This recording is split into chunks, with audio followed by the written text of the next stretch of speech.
Christmas at Sault Ste. Marie, Michigan, 1849. A letter from Maria Seymour to her sister Angie Bingham. Read by Frank Blissett. Sault Ste. Marie, December 22nd, 1849. Dear Sister Angie, it is a Sunday afternoon, and on account of Father's being some unwell, we have nothing to do. I do long so for a chat with you. I am determined to commence it now, although I hardly know how to do so. There are so many things that come to mind that I wish to tell you. But first of all, Angie, I never missed your company so much in all my life as I have done and do now. We have no society but that within our own home. Sunday especially is a long day with us. Father has an Indian service in the morning. Louis Cadeau interprets. He is quite steady now. In the afternoon he preaches again. 2, sometimes 4, soldiers attend steadily. In the evening we have a Bible class as usual. Sometimes we have quite a large class. The first evening Edwin had the pleasure of waiting upon Adeline. Father had given her a book, and so she came one night. We have not seen her since. I am so uncharitable as to think she came only for the purpose of showing a new hat she has got this winter. It is a green, uncut velvet, with a plume of the same color. We have not attended Mr. Pitzel's meeting since Father came home. We are all entirely by ourselves. Mrs. Acker's is the only place we go to, and we have good visits with her. By the way, she has a little daughter, and I have named it Jenny. Mattie walks very well and makes no trouble for them in comparison to what she did. Dear Angie, since writing the above lines, Christmas has come and gone. Shall I give you a description of the day? I will, at all hazards. In the morning had breakfast about 9 o'clock, as we have but 2 meals a day. After assisting to do up the work, went up to my room and amused myself with a little fancy work.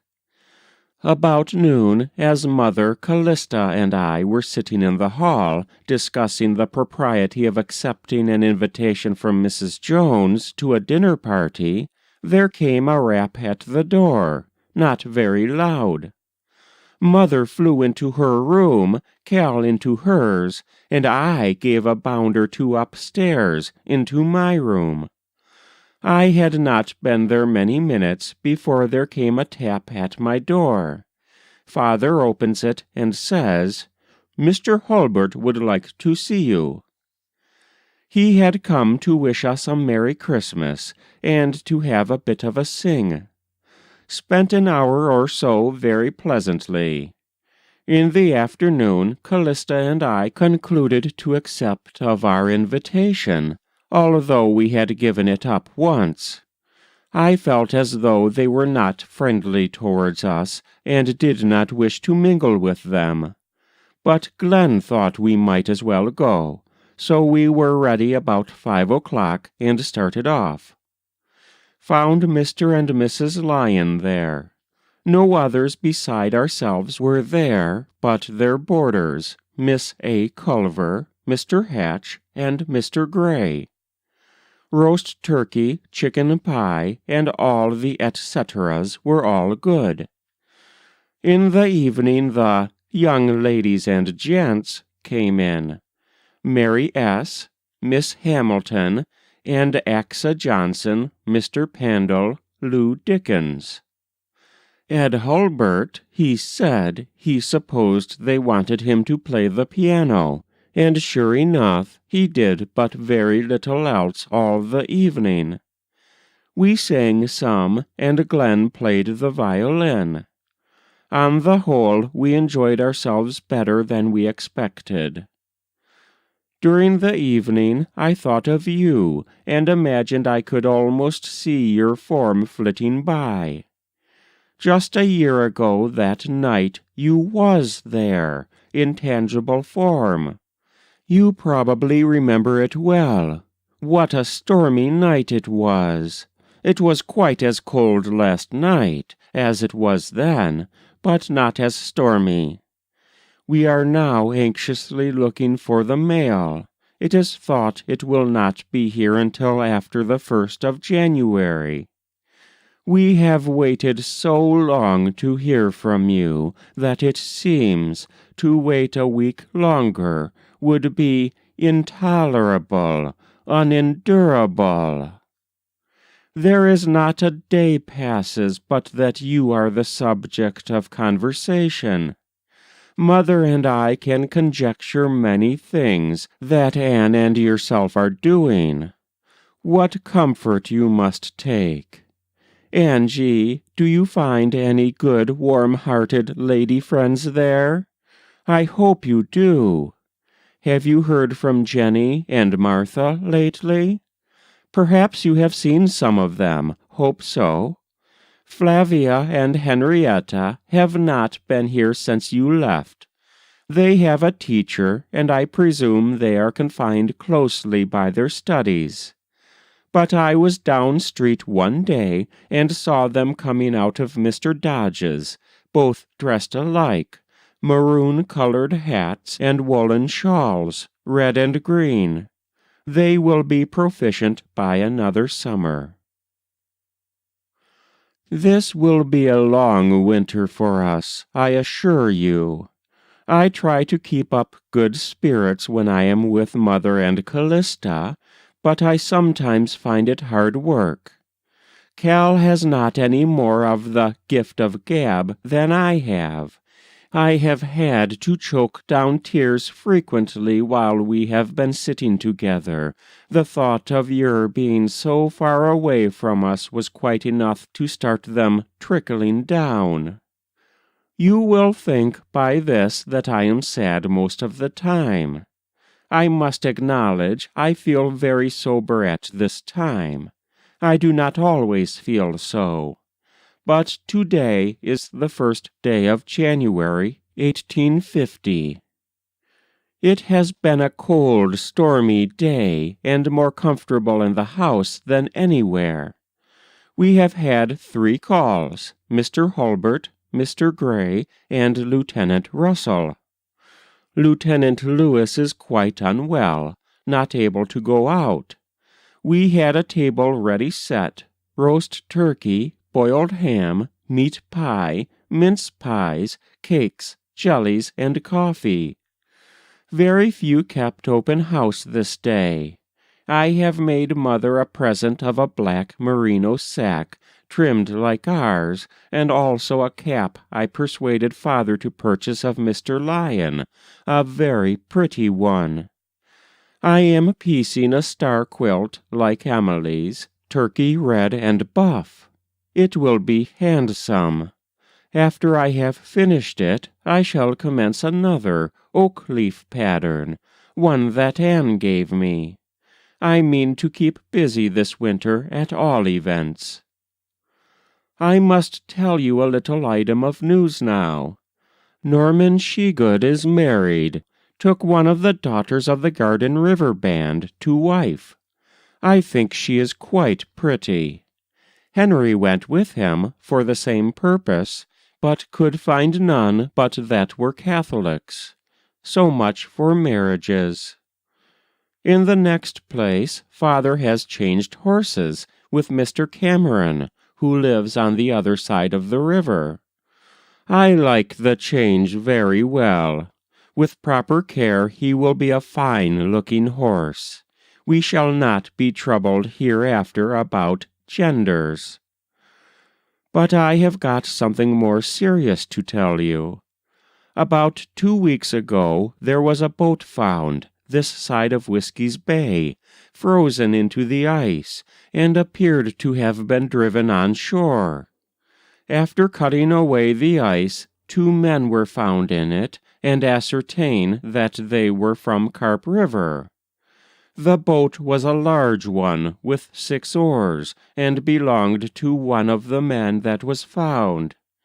It is supposed that there are others that have perished in some way, we know not how, for it seems improbable that 2 men should start from Carp River to come to the Sault in so large a boat and at this season of the year.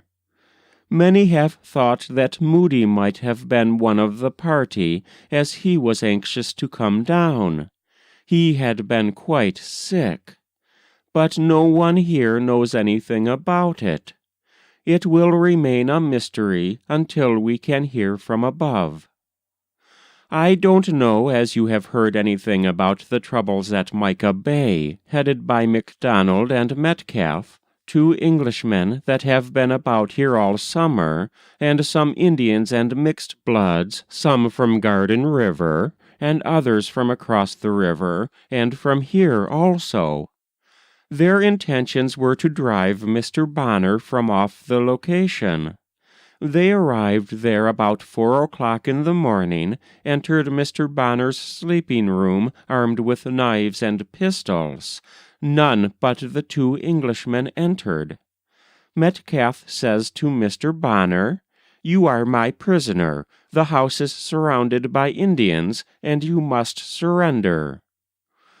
Rather than have blood shed, he gave up at once and started off with his whole company. There were 2 ladies in the company, besides the families of the miners, amounting in all over 100 persons. There was a great deal of sympathy felt in behalf of Mr. Bonner.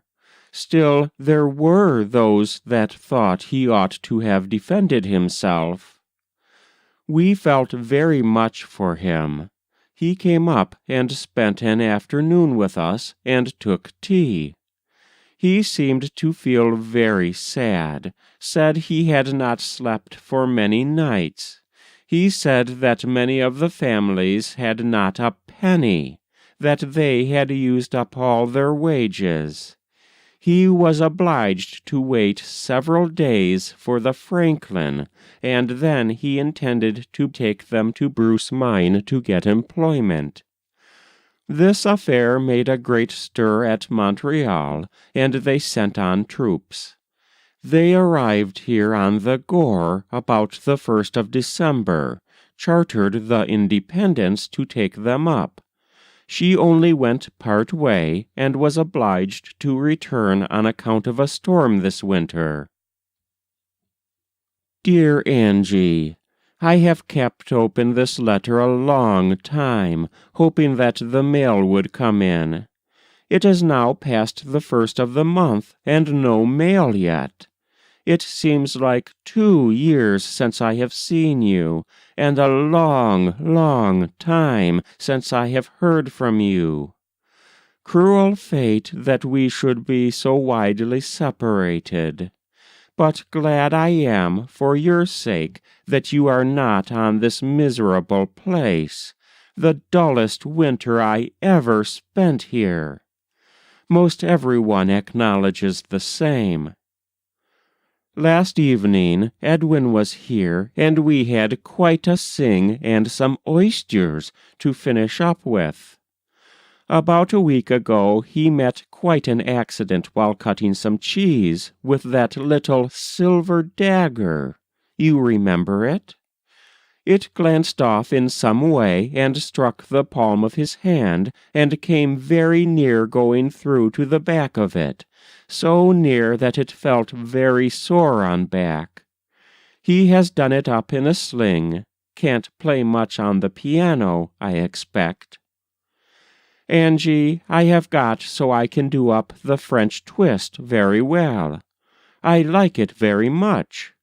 You must write me all about the fashions, what they wear this winter, whether they wear sacks yet. I suppose you have purchased a bonnet. I hope so. I don't go out enough to hardly need one. I might tie a handkerchief over my head if it would be warm enough, for all I care. My green satin hood does very well. One thing about these long winters that is pleasant, one can find time to read. I am reading Hildreth's History of the United States. It is a new work published this last summer. It gives a more minute history than has ever been given. Glenn takes the American Review, a literary work which has excellent reading. Oh, we have books aplenty. Glenn's library is right before me. I assure you, Angie, we are nicely fixed here. We have quite a variety of eatables this winter, better than we have had before for a long while. All kinds of vegetables, turnips, beets, cabbages, and onions.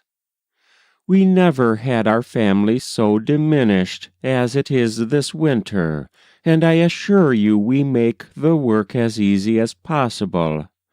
We have breakfast quite late, and then have dinner between 4 and 5. John boards himself with another Dutchman in the farther room, so we have no trouble with him. He is a good man, and does very well for us. Edwin was telling me one day that William Spaulding was anxious to have another glee club and wanted him to tune that old, crazy piano. He went and tuned it, but I don't believe I shall sing by it. Mrs. Spaulding has not been to see us yet, since you and I called there. Don't you think we are sociable people here? I believe we have enjoyed ourselves better than though we associated with them all. There are not tale-bearers in our little circle. Where no tale-bearers are, the strife ceaseth. I do not know what the people do this winter without someone to raise scandal. I cannot imagine who the victim will be. Perhaps they had enough last winter and last summer to last them most of this. Today John took me out to ride, and as we expected to find Glenn in at Whiting's office, I thought I would ride up to the door and wait for him. He has his office in the fort next to Lewis's, where Dr. Manning lived. We drove up there, but Glenn was not there.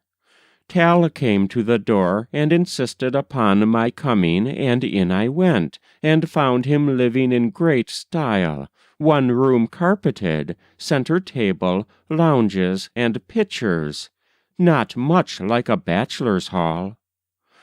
I carried some jelly to young Lewis. Poor fellow, he has been very sick. I guess he would like to see Ma. He is only 20. I did not go in to see him. John went in with it.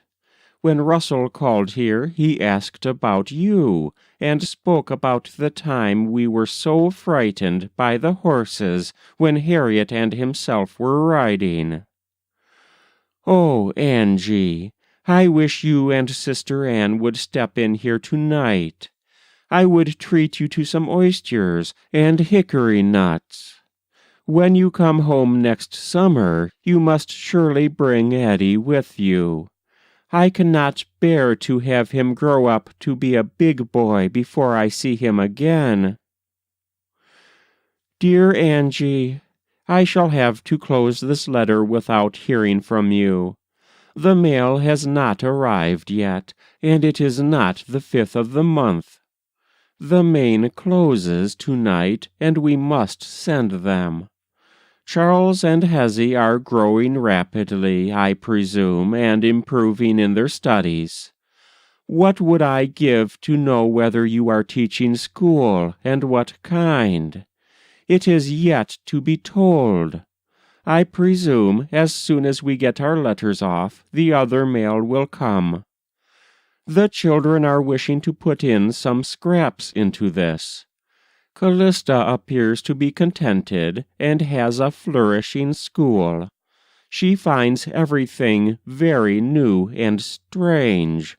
She says she has learnt more in this short period than she ever knew before in all her life. I must hasten to a close. Love to Brother John, Sister Anne, and the children. Goodbye, your affectionate sister, Maria. Glenn wishes to be remembered to all. That was Christmas at Sault Ste. Marie, Michigan, 1849. A letter from Maria Seymour to her sister Angie Bingham. Read by Frank Blissett.